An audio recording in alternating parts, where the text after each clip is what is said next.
नमस्कार व्यूअर्स, मैं हूं अमीश देवगन और आप देख रहे हैं देश का सबसे लोकप्रिय कार्यक्रम आर पार। इन दिनों हिमाचल का मौसम बिगड़ा हुआ है, कहीं बारिश हो रही है तो कहीं बर्फबारी, जिसका असर दिल्ली के मौसम में भी अब दिख रहा है। और ठीक यही हाल हिमाचल के सियासी मौसम का भी है व्यूअर्स। बगावत हिमाचल कांग्रेस में हो रही है, लेकिन इसका इंपैक्ट असर दिल्ली तक देखा जा रहा है।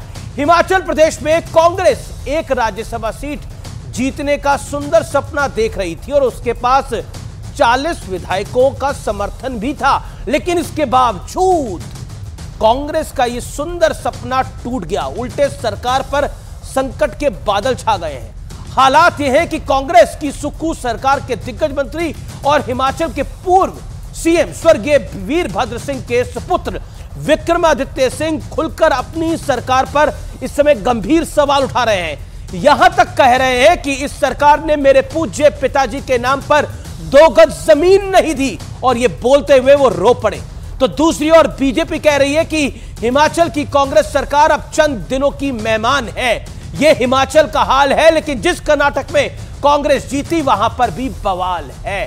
बीजेपी एक गंभीर आरोप लगा रही है कि कांग्रेस ने राज्यसभा चुनाव में मिली जीत के बाद पाकिस्तान जिंदाबाद के नारे लगाए। तो कांग्रेस बीजेपी पर भ्रम फैलाने का आरोप लगा रही है और सिद्धारमैया कह रहे हैं कि देखिए इस पर बात करेंगे। तो आज इसी पर होगी जोरदार बहस। हारे तो बवाल, जीते तो पाकिस्तान जिंदाबाद। कांग्रेस का क्या हो गया है हाल?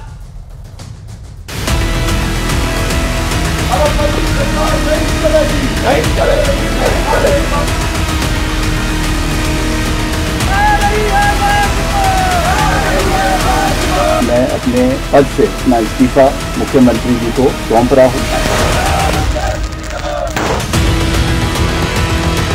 हिमाचल में कांग्रेस के 6 विधायक और साथ ही 3 निर्दलीय विधायकों ने क्रॉस वोटिंग की और राज्यसभा चुनाव में कांग्रेस को मुंह की खानी पड़ी। लेकिन कांग्रेस के लिए संकट सिर्फ इतना ही नहीं था, क्योंकि हिमाचल कांग्रेस के दिग्गज नेता और सुक्खू सरकार में मंत्री विक्रमादित्य सिंह ने कांग्रेस को और जोरदार झटका दिया। जो विधायकों के साथ कहीं ना कहीं अनदेखी हुई है, विधायकों की आवाज को दबाने की कोशिश की गई है, आज उसका परिणाम है कि हम इस कगार के ऊपर जो है वो खड़े हुए हैं। लगातार इन विषयों को पार्टी हाईकमांड के समक्ष भी उठाया गया है। उसका कोई भी सरोकार आज तक जो है वो जिस तरीके से लेना चाहिए था वो नहीं लिया गया है। वर्तमान परिस्थिति में मेरा इस सरकार में बने रहना ठीक नहीं है। मैं इस सरकार से एक मंत्री के रूप में इस्तीफा दे रहा हूं। और इसके बाद स्वर्गीय वीरभद्र सिंह के बेटे विक्रमादित्य सिंह ने अपने ही सीएम के खिलाफ मोर्चा खोल दिया। कितना है बदनसीब जफर दफन के लिए 2 गज जमीन भी ना मिली कुएं यार में। 6 बार जो हिमाचल प्रदेश का मुख्यमंत्री रहा, जिसने ये सरकार बनाई, उसकी मूर्ति लगाने के लिए 2 गज जमीन इनको माल रोड के ऊपर नहीं मिली। उधर हिमाचल विधानसभा में आज जो हुआ वो भी अभूतपूर्व था। पहले पूर्व सीएम जयराम ठाकुर समेत 15 बीजेपी विधायकों को निष्कासित किया गया। मार्शल तक को बुलाया गया। कुछ विधायक सदन में बीमार तक हो गए। इसके बाद आनन फानन में बजट पास कर विधानसभा को अनिश्चित काल के लिए स्थगित कर दिया गया। इस बीच मुद्दा कर्नाटक को लेकर भी गर्म है।